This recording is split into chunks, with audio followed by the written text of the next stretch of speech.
Are you learning English? Great. Let's learn English with a very interesting story. Don't forget to subscribe, like, and comment. Let's get started. The big changes in global trade.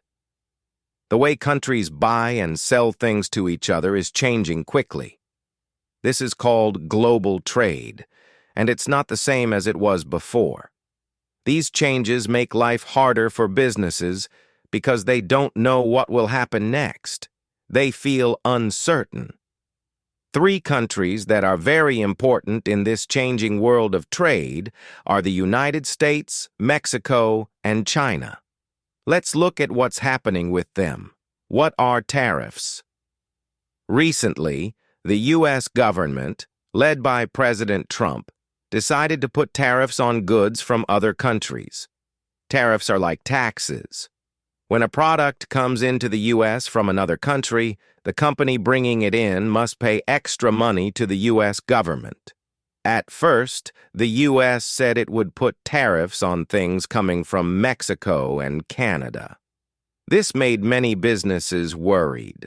The stock market, which shows how well businesses are doing, went down a bit when this news came out. The U.S. government said these tariffs were partly because of trade problems. But they also mentioned other issues like drugs and people moving between countries without permission. This mix of reasons made it hard for companies to understand what was really happening. Later, the U.S. changed its mind about some of the tariffs on Mexico and Canada. But there were still tariff problems with China. Chinese companies also felt unsure about what would happen next. The tariff threat grows. Let's talk about when tariffs became a real worry for many countries. It happened when the Trump government announced possible new taxes on goods coming from some of America's closest neighbors. The U.S. said it might put a tariff of 25% on goods from Mexico and Canada. This is a big number. It means if something costs $100, the company bringing it into the U.S. would have to pay $25 more. Businesses were the first to react. Companies that buy and sell things with Mexico and Canada became very worried. They didn't know what to expect. It was hard for them to make plans because things kept changing. The stock market also reacted. When the tariff news came out, stock prices went down. This showed that people were uncertain about the future of business. President Trump explained why he wanted these tariffs. He said it wasn't just about trade. He also talked about problems like drugs and people crossing borders without permission. He seemed to be using trade, buying and selling things, as a way to deal with these other problems. Some experts said these tariffs were unusual. Usually, tariffs are used to help a country's own businesses or to solve disagreements about trade. But in this case, the reasons seemed to be about more than just trade. This made it even harder for businesses in other countries to know how to respond. How Mexico responded. Mexico is a very important trade partner for the United States. In fact, it's the biggest one. When the U.S. talked about putting tariffs on goods from Mexico, it caused a lot of worry there. Jorge Castañ, who used to be a foreign minister in Mexico, said the situation was hard to understand. He was happy that the U.S. delayed the tariffs for a month, but he wondered why the U.S. announced them if they were going to delay them anyway. He said it made businesses nervous, especially those thinking about working or investing in Mexico. Mr. Castañ explained that if these tariffs had been put in place for a long time, it would have hurt Mexico's economy a lot.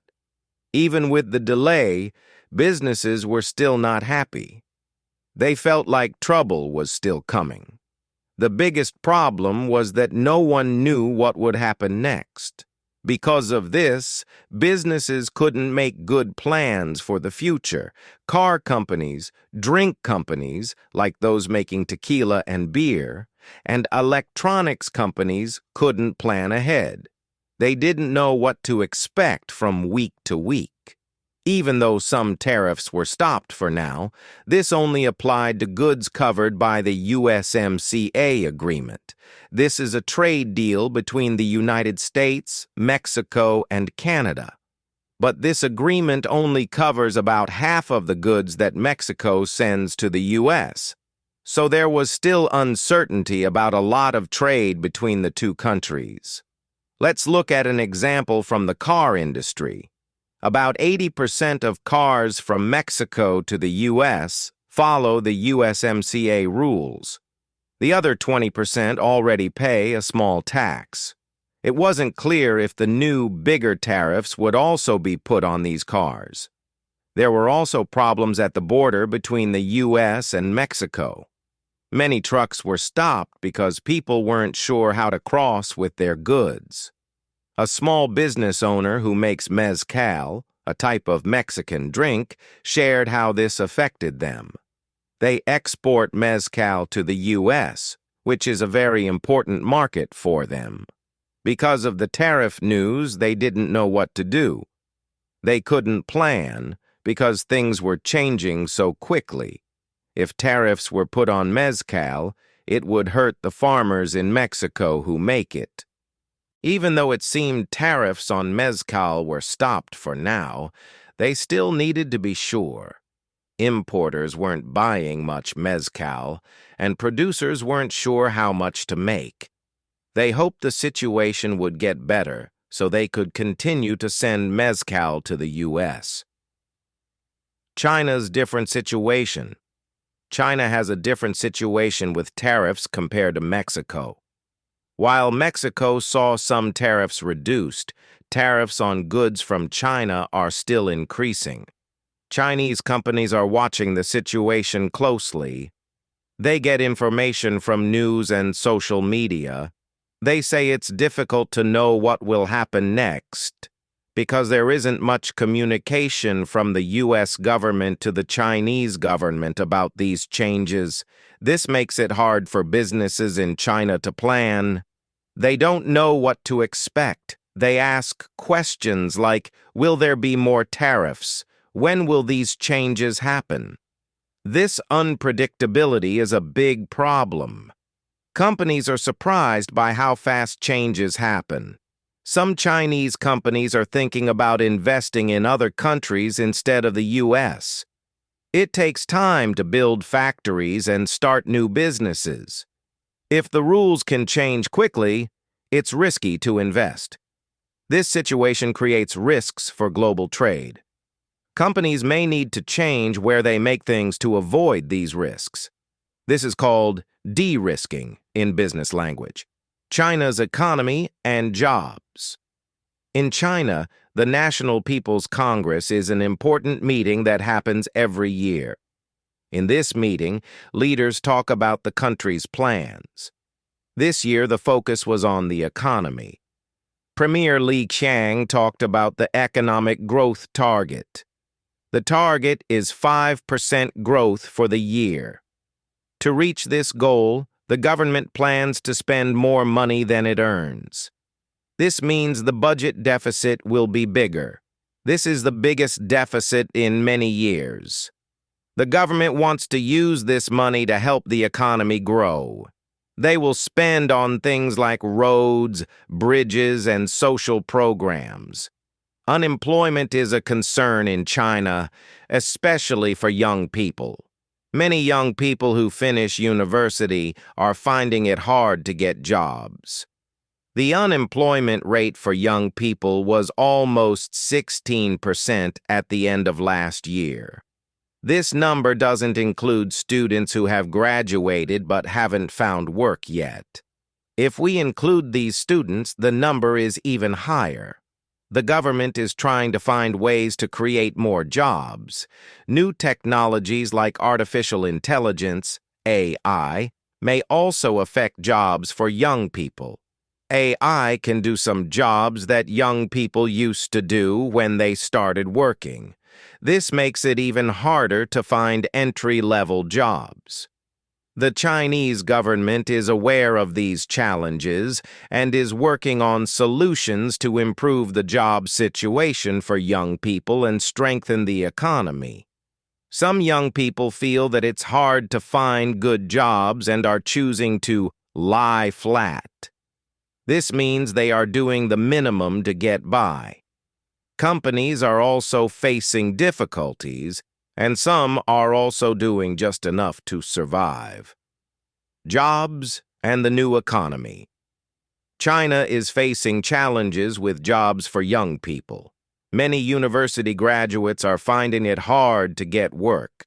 This is becoming a serious problem as millions of young people leave education each year and look for jobs. The number of young people without jobs in China has been high. Even when students looking for their first job are not included in the official numbers, the rate is still concerning. One factor making it harder for young people to find jobs is the rise of new technologies like artificial intelligence, AI. AI is changing the job market. Some jobs that young people usually start with, entry-level jobs, can now be done by computers and machines. This means fewer of these jobs are available. Finding work is not only difficult in China. In other big economies like the United States and the United Kingdom, young people also face challenges when starting their careers.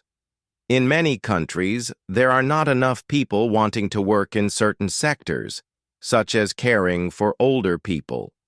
There can also be a mismatch between the skills people have and the skills that employers need. Companies may be looking for engineers, but there might be more graduates in other subjects. In some countries, older workers are also choosing to work for longer, which can mean fewer job openings for younger people. In China, a trend called lying flat has emerged. This describes a situation where some young people, and even some companies, are doing the minimum needed to get by. Faced with job difficulties and economic pressures, some individuals and businesses are reducing their ambitions and efforts, focusing on just surviving the current economic conditions. Defense spending and changing services. In Europe and the U.S., there is talk about spending more money on defense. This is because of worries about security. Some leaders in the U.S. think European countries should pay more for their defense. Ursula von der Leyen, a leader in Europe, said that Europe is serious about its security and will spend more, better, and faster. Countries in Europe are working together to increase their defense efforts. When we look at China, they also spend money on defense. However, if we compare it to the size of their economy, it is less than some might think. One expert said that China's official defense spending is about 1.2% of their GDP. The U.S. spends more, around 3.4% of its GDP on defense. While China's official number is lower, some believe their actual spending might be higher if we include other things.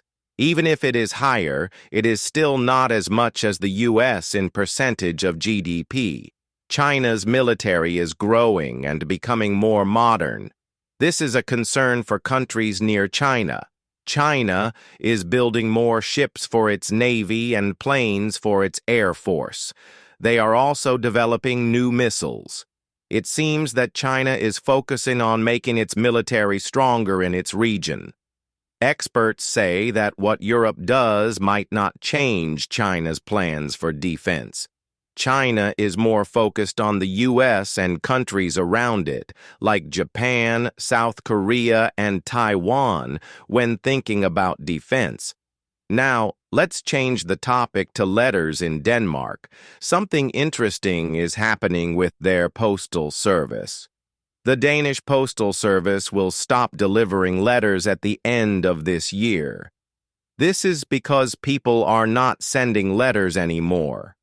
The number of letters has gone down a lot, about 90% since the year 2000. People are using email and other digital ways to communicate instead of letters. Because of this big drop in letter sending, the postal service is losing money. It's not a good business anymore to deliver letters in Denmark. The postal service will also have to cut jobs, about 1,500 jobs. Some people think that this is because the postal service has become more like a private business.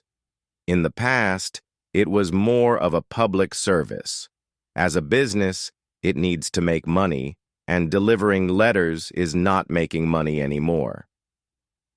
Digitalization, meaning using computers and the internet more, has changed how people communicate and affected traditional services like letter delivery. Even though letters are becoming less common, some people still think they are special, especially for things like love letters or birthday cards. However, for everyday communication, digital methods are now more popular and practical. New ways of doing business.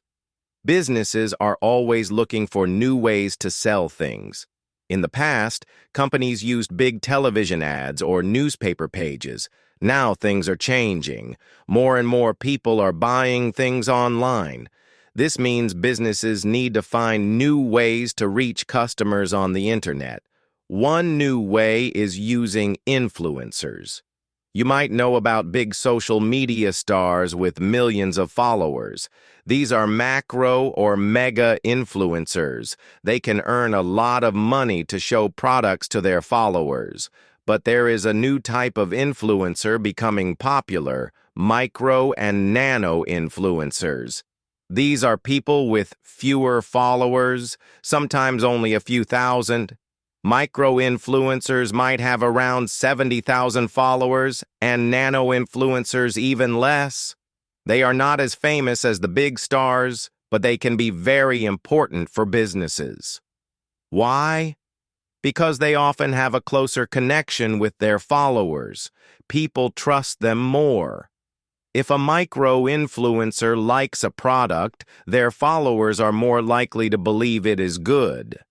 This is because micro-influencers often talk about things they really like, not just things they are paid to promote. For example, Garin is a micro-influencer in India. She talks about food and lifestyle. For one post showing a product, she can earn around $300. Nano-influencers with even fewer followers might earn from $10 to $100 per post. Big stars can earn thousands or even millions of dollars for one post. Businesses are finding that micro-influencers can be very effective, especially for smaller companies or niche products. These influencers often have a very specific group of followers who are really interested in what they talk about. This means the ads are seen by the right people. This new way of advertising is changing things for traditional media like magazines and television. More money is going online to influencers. Shops are also changing. With more online shopping, some shops in towns and cities are closing because fewer people are going to them. What about the future? Some people think that even influencers might change again because of new technology like AI. Maybe in the future, people will have AI friends online who suggest products just for them. These AI friends would know what they like and could give very personal recommendations. It's not clear exactly what will happen, but it's clear that the way businesses sell things is changing fast. Micro and nano influencers are part of this change. and new technologies like AI will likely change things even more in the future. Businesses need to be ready to adapt to these new ways of working to reach their customers. Looking to the future. What will happen next in the world of business and global events? One area that is becoming more important again is space. Countries and companies are looking to the moon and beyond. It's not just governments anymore. Private companies are also playing a big part. Why are people so interested in space again? For some, like the US, going to the moon is a step towards going even further, perhaps to Mars. Space is seen as important for the future. It's not just about exploration. There are also resources in space and maybe even tourism one day. Private companies like SpaceX are making space travel more possible. They have developed rockets that can be used again, which makes launches cheaper. This means more companies and even universities can send things into space. More countries are also joining in. India, Japan, and China have all recently sent missions to the moon. However, with more activity in space, there are also new problems. One concern is space junk. Old satellites and rocket parts are floating in space. This junk can be dangerous and could even fall back to Earth. Another question is, who will control space in the future? Will it be governments, or will private companies take over? This is something that needs to be decided as more and more nations and businesses look to space. Looking back to Earth, China's role in the world is changing.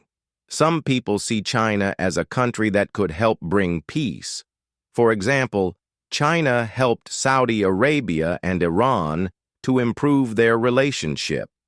Some think China could also play a role in ending the war in Ukraine. China is trying to show itself as a stable and reliable country in a world that is changing quickly. In conclusion, the world is facing many changes, from trade and technology to space exploration and international relations. Things are uncertain, the future is not clear. But space and China's global role are definitely areas to watch closely. Businesses and governments around the world are trying to plan for what comes next. But in this fast-changing world, it's not always easy to know what the future holds. Thanks for watching. If today's lesson was helpful, we would appreciate your support with a like, comment, and subscription. These simple actions make a huge difference in helping us create more quality English learning content. We value your participation in our community.